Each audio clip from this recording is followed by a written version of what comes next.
What's up, YouTube? It's Carolina Calvin. And before I do any of my other NFL preview videos, there was something I did want to talk about. And that is this whole Tim Tebow thing. And yes, I'm talking about it still going on. I made a video a while back trashing him.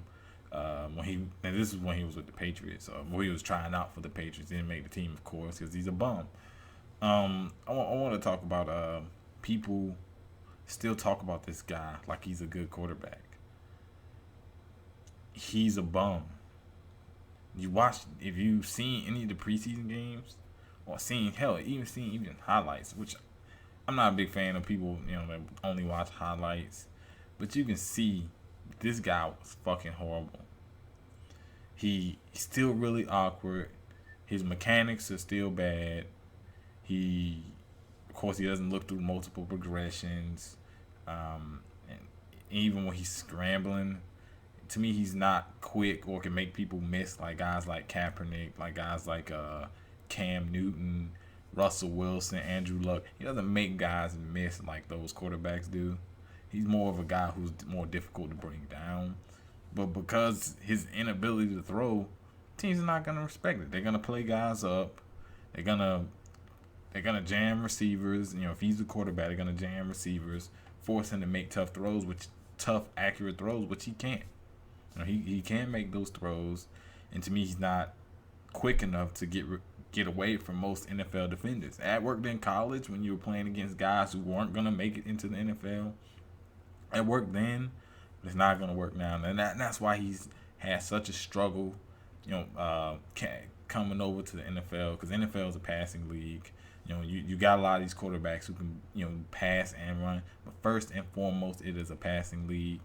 A lot of teams run read option, or the pistol formation. A lot of teams run that, but to me, you have to be that dual. If you're going to be a running quarterback, you have to be the dual threat. You have to be able to throw the ball, or you will not be effective in this league. And that's why guys like Kaepernick can struggle because of some of his issues with throwing it. But anyway, with Tebow, everyone remembers him as a Bronco. That full, he played 15 games, 12 touchdowns, 6 interceptions, garbage. We bring up people bring up the Steelers game, 365 and all that BS. That a lot of those plays, those receivers were making those plays after the catch. Guys were wide open down the field. Not only that Steelers team was decimated with injuries. Broncos defense played the hell of a game. But, that won't get mentioned. Of course not. Now, he got cut by the Eagles. 53-man roster thing. Everybody was, making their cuts and whatnot. He was one of the last players to get cut. A lot of people felt that they would keep him. Matt Barkley got traded, so it was like, they're gonna keep Tebow. That didn't happen. He got cut. And you got people talking about it. They thought he should have made the team.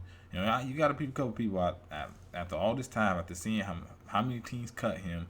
Couldn't think about it. Think about this for these people that think Tebow's a good quarterback.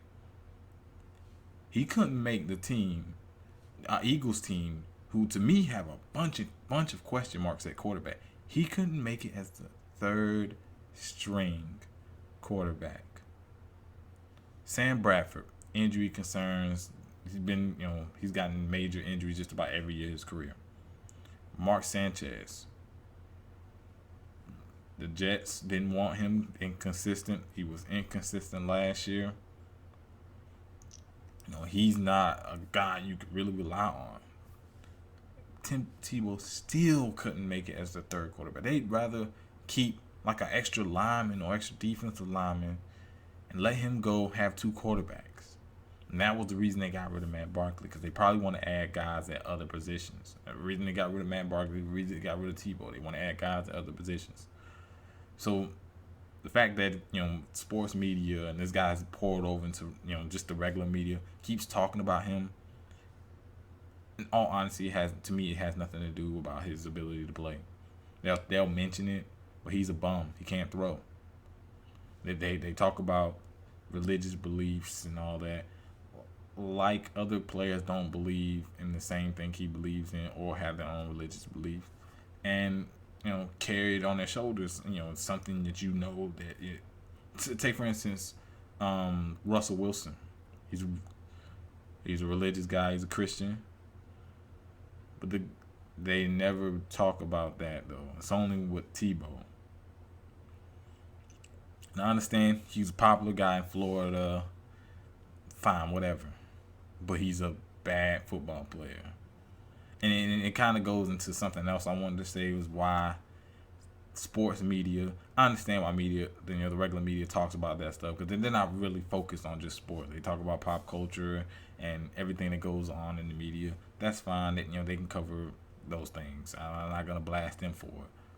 What I want to blast is sports media, who they're supposed to talk about sports, and we know stuff like ESPN, most of these sports outlets, NBA TV, NFL Network, they've gotten worse. They've gotten worse, and a lot of these producers put on bullshit topics, talking about guys like Tebow, talking about guys like Michael Sam, another bum who, when he gets cut, people say because he's a homosexual, that's the reason he got cut. No, he got cut because he's a bum. He got cut because he's a bum. Let's go to the NBA. They talked about Jason Collins. This dude's been a bum for years. But because he comes out as homosexual, well, let's talk about him. A guy who probably averaged about 2 points for pretty much his whole career. Let's talk about him. Let's talk about that. Sports media. Like I said, I understand if the regular media wants to talk about that, but sports media, stuff like religious beliefs, sexual orientation, shouldn't matter when all you're evaluating is things that happen on the field, on the court. That shit shouldn't matter. That stuff shouldn't matter. What they decide to do with stuff that that doesn't take place on the field is up to them. Fine, whatever. But when that's the only thing to talk about, you turn it on, because I used to watch NFL Network, and I still watch some of their little shows that they have, but for the most part, when they start talking about garbage like that, now it's definitely not as bad as ESPN, because I can tolerate a lot of NFL Network shows, but you can tell it's starting to move in that direction. But it's still a lot of watchable shows before I say anything else about that. But that's what sports media is. They talk about something that's huge, controversial, something that can get a lot of views, and to them that's all that matters. Even if it's not about the sport that their network is focused on. And the only time to me you should talk about off the field things is when it affects their ability to play. Suspensions, trouble with law enforcement.